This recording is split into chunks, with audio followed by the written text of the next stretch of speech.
SNX Marathi, Siddheshwar news express, सत्यासाठी SNX सोबत.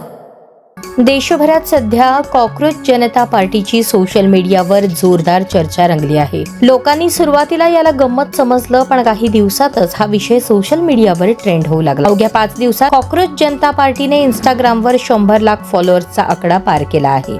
Cockroach जनता पार्टीने फॉलोअर्सच्या संख्येत भाजपलाही मागे टाकलं, तर काही तासात काँग्रेसच्या फॉलोअर्सलाही कॉकरोच जनता पार्टीने मागे टाकणार असल्याचं दिसून येत आहे. काही बेरोजगार तरुण झुरळांप्रमाणे व्यवस्थेवर हल्ला करतात.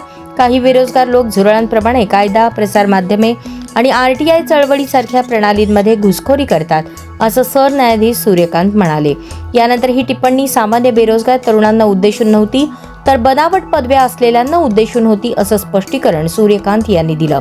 मात्र या दरम्यान सूर्यकांत यांच्या विधानावरून सोशल मीडियावर मोठ्या प्रमाणात उद्रेक पाहायला मिळाला. कॉकरोच जनता पार्टी अल्पावधीतच चर्चेचा विषय ठरली. मूळच्या छत्रपती संभाजीनगरमधील अभिजित दीपके या मराठमोळ्या तरुणाने अमेरिकेच्या बोस्टनमध्ये बसून कॉकरोच जनता पार्टी नावाने एक वेबसाईट, इंस्टाग्राम हँडल आणि Xचं खातं बनवलं आणि बघता बघता संपूर्ण देशभर ही कॉकरोच जनता पार्टी अल्पावधीतच चर्चेचा विषय ठरली. तरुणांचा देश म्हणून ओळखल्या जाणाऱ्या भारतात जर कोणी तरुणांचाच अपमान केला तर काय होतं, याचा प्रत्यय एका चळवळीतून आला आहे. 30 वर्षीय अभिजित दीपके मूळचा महाराष्ट्रातील छत्रपती संभाजीनगर मधील रहिवासी. अभिजित सध्या अमेरिकेतील बोस्टन येथे पदव्युत्तर शिक्षण घेत आहे. याआधी अभिजित यांनी आम आदमी पक्षाचे सोशल मीडिया हँडल सांभाळले आहे. आता अभिजित दीपके कॉकरोच जनता पार्टीचे संस्थापक आणि समन्वयक आहेत. सरन्यायाधीश हे फक्त निमित्त होते. अनेक वर्षे साचलेला राग कुठून तरी बाहेर येणारच होता.